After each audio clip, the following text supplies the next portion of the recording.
सुप्रभात बच्चों, आज हम कक्षा 5 विषय हिंदी का पाठ 15 पन्ना का त्याग, इस पाठ को आप पहले पढ़ चुके हैं।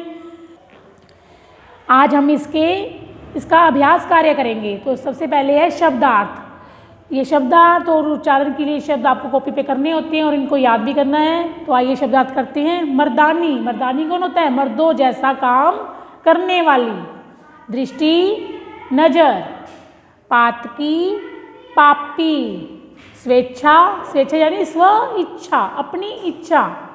कालग्रस्त, काल यानी मृत्यु, ग्रस्त यानी प्राप्त, मृत्यु को प्राप्त। निधन, मृत्यु। षड्यंत्र, साजिश। खंडहर, टूटे घर। खंडहर कौन से घर होते हैं? खंड खंड यानी टूटना, घर खंडहर, टूटे घर। निष्कंटक, कांटे रहित या फिर बाधा रहित। अनभिज्ञ, अनजान। निरापद, जिसमें कोई आपत्ति न हो। भेदिए, भेद देने वाले। बनवीर के भेदिए घूम रहे थे ना सारे महल में, तो भेदिए कौन होते हैं? भेद देने वाले।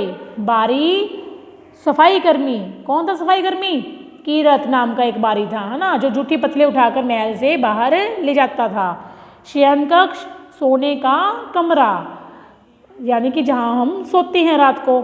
निद्रामग्न, नींद में डूबा हुआ। अब ये उच्चारण के लिए शब्द हैं, मेरे पीछे आपको बोलना है। मर्दानी, अंत्याक्षरी, अहिल्या, अहिल्या बाई। कालग्रस्त, कालग्रस्त।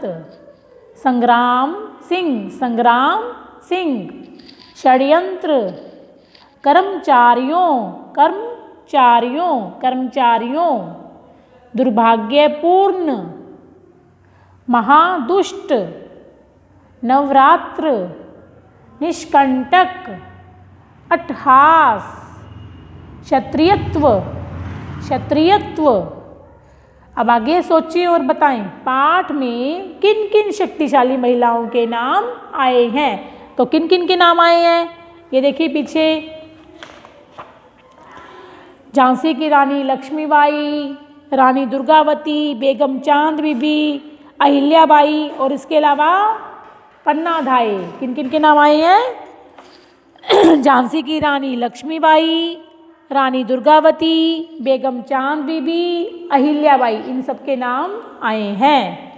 चित्तौड़गढ़ में कब अव्यवस्था फैल गई थी? कब फैल गई थी? महाराणा संग्राम सिंह की मृत्यु के बाद।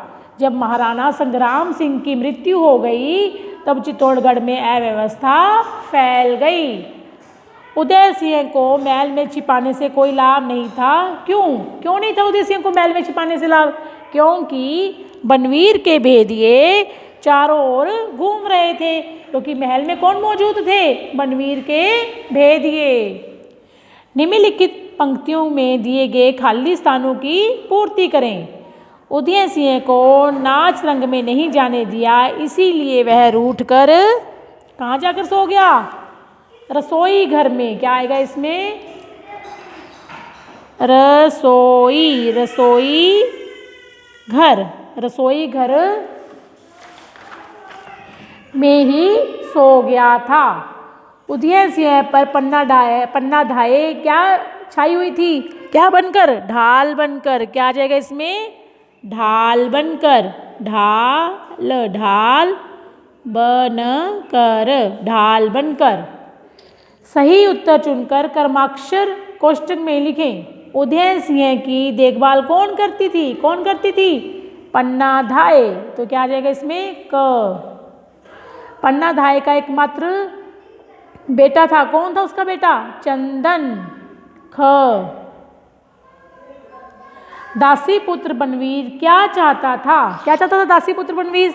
दासी पुत्र बनवीर सारा राज्य हथियाना चाहता था। क्या करना चाहता था? दासी पुत्र बनवीर सारा राज्य हड़पना चाहता था। महादुष्ट बनवीर ने क्या चाल सोची थी? महादुष्ट बनवीर ने चाल सोची कि नवरात्र में नाच रंग का आयोजन कराया महादुष्ट बनवीर ने नवरात्रों में नाच रंग का आयोजन करवाया और दोनों राजकुमारों को मारने की योजना बनाई। ये देखो पीछे आया था कि महादुष्ट बनवीर ने एक चाल चली, नवरात्र में उसने सारे चित्तौड़ में नाच रंग का आयोजन करवाया और उसमें विशेष रूप से दोनों राजकुमारों को बुलाया और उनको मारने की योजना बनाई। तो ये उसने चाल चली थी। अगला प्रश्न है, पन्नाधाय ने बनवीर की चाल को कैसे असफल किया? कैसे असफल किया था उसने? पन्नाधाय ने बनवीर की चाल को कैसे असफल किया? पन्नाधाय को बनवीर की चाल का पता चल गया था, तो उसने क्या किया? कीरत नाम के बारी को जूठी पत्तों को बुलाया और उसको उससे की सहायता से उदय सिंह को महल से बाहर भेज दिया।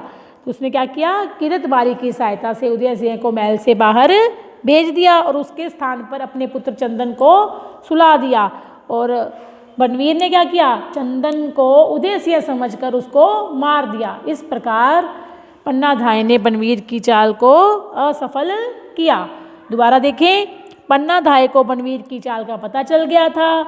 उसने कीरत नाम के बारी की सहायता से उदय सिंह को महल के बाहर भिजवा दिया और उदय सिंह के पलंग पर अपने पुत्र चंदन को सुला दिया। और बनवीर ने चंदन को उदय सिंह समझकर उसकी हत्या कर दी। इस प्रकार उदय सिंह को मारने की बनवीर की चाल असफल हो गई। कीरत बारी ने क्या काम किया था? कीरत बारी ने उदय सिंह को पत्तलों के टोकरे में छिपाकर चित्तौड़गढ़ के किले से बाहर पहुंचाने का काम किया था। क्या काम किया था?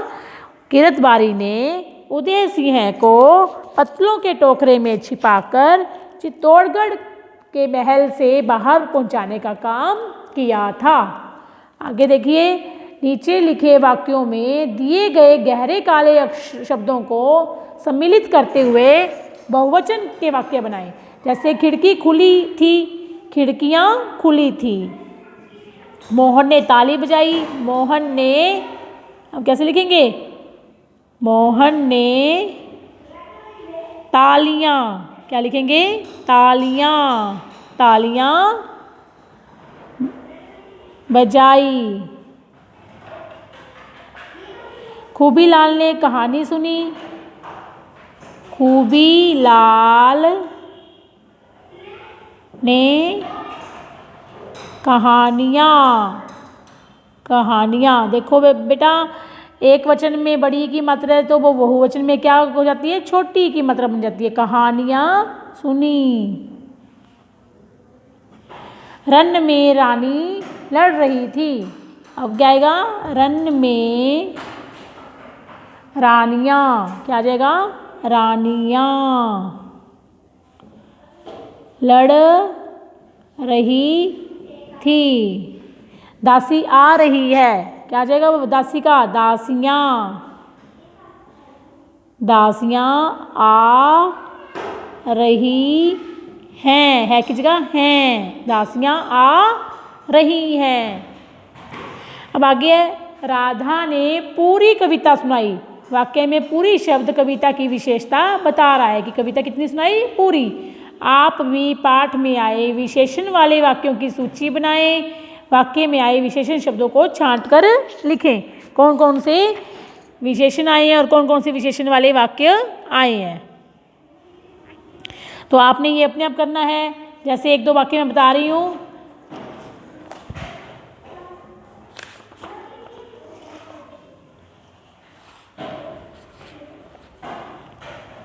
जैसे है,